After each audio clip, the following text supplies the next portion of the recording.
Skeleton Crew Episode 6 is out, and here is my quick review on it. Now, Skeleton Crew Episode 6 was a very short episode. I think it is one of the shorter, if not the shortest episode in the series so far. It directly follows the aftermath of Episode 5, where we see the kids make their escape from Jod through the little trap door with the chair. And of course, at the end of Episode 5, we kind of see Jod's true intentions, which I'm still a little curious to see where his character goes.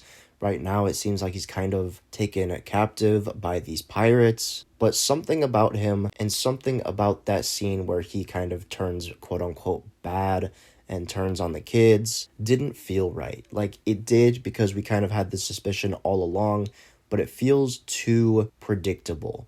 I think at some point Jod is going to either turn back to good, or maybe he wasn't even bad all along. Maybe this is some big ploy to get in with the pirates and eliminate them, or somehow use them to his advantage. As we kind of see, he wants them to, join him, and that was kind of his last plea before he was executed. And now he is going to be taking them to At-Aten, as he and 33 have the coordinates. So maybe once they reach At-Aten, or as they're about to reach At-Aten, I don't know, he'll have 33 mass execute, and he'll go crazy, go grab the lightsaber and slice him up or something, revealing that he actually was a Jedi in the past. I'm not sure, but I do feel that Jod's story is not done. Obviously it's not. We got 2 more episodes left, but I don't think his conclusion is going to be he's a bad guy. I think eventually he's going to reunite with the kids, and they're going to have some sort of reunion along the lines of the kids hate him, they try to get back at him, and he says, whoa. I had to do it. I had to turn on you guys in order for this to work. Look, we're here now, yada, yada, yada. Because again, that whole thing where he turned felt a little too predictable, to the point where I think there's still another plot twist coming in the next 2 episodes when it comes to his character. But that little tangent aside, as I said, this episode picks up right after Episode 5, which I really liked. I don't really like when episodes kind of end on a cliffhanger, and then in the next one, it's like, oh, now we're here, and you're supposed to just kind of fill in the gaps, I guess. Star Wars shows have been very notorious at doing that. They kind of just ignore cutscenes almost, if you know what I'm trying to say like that. It's if you were playing a video game and there was no cutscenes, and it was just point A to point D, Whereas this one, it picks up. It's a cohesive story. You could sit down and watch this show in its entirety in a day and be like, oh yeah, feels like I just watched a really long movie, which I like, especially for a show that I enjoy so much. I want to get everything I can out of it. I don't want to miss any story beats, especially since there's not a lot of back and forth.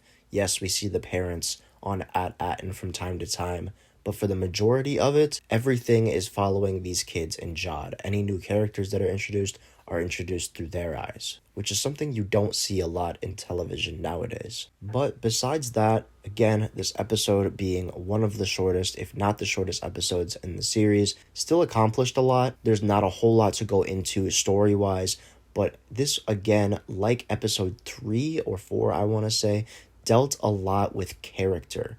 It showed characters' true intentions. It showed some emotion. The bit with KB and being kind of self-conscious about her, I don't want to say disability, but that's almost how they were portraying it, and kind of feeling like an outcast, and that Fern wasn't going to like her if she didn't do this or that because she can't do it because of her disability. That was honestly a really touching moment and scene, especially when Wim kind of steps up to the plate and says, I got this, I'm going to fix you. You can even tell he's kind of hesitant at it, kind of wincing when he pulls her mechanism out, or whatever you want to call it. And then even going as far as to listening to her, hearing her out, and being like, well, hey, screw Fern. If she doesn't like you for who you are, you can still be me and Neil's friend. And again, it touches on that kind of kid aspect where it's like, oh, well, if I don't do this, this person's not going to like me. This person's not going to be my friend anymore. And we've all experienced that. That's something we can all relate to, which, again, I say this almost every other episode. It is something that us as the viewer can connect to, no matter who you are, no matter what background you come from, no matter your identity, whatever. And it's not forced, which is the most important part. It feels so natural. It feeds into the story and is not in your face, which again is something this show has done beautifully and why I will probably forever give this show praise. One of the many reasons, of course. And I think that was the main highlight of this episode. Again, kind of the character building. Splitting the characters up was a good idea because I think they did need a little break from each other to kind of come to their own senses and reconcile at the end. And then, of course, closing the episode with that crazy action-packed, I don't know if it's like kind of a moving trash compactor that they were about to get sucked into. And then, of course, they were able to pull the hull off of the ship and make their escape, which was really cool to see. And a super tiny detail that I'm sure everybody noticed, but I want to make a bigger deal than it probably is. I liked the tiny little detail at the end as they were flying away in the ship that it was kind of wobbling, like off-centered. They were flying very shakily, which was awesome to me because, again, it's the attention to detail in this show. You've got a group of 4 little kids flying this crazy ship. They're nervous. They almost just died. 1, like I said, they're nervous, and 2, they don't know how to fly this thing. It was by some miracle that KB was able to memorize how Jod and 33 turned on the ship, and she was just pressing buttons until it turned on. And now they're just expected to fly this thing away to At-Aten perfectly? No, of course not. Like I said, they're kids, they're nervous.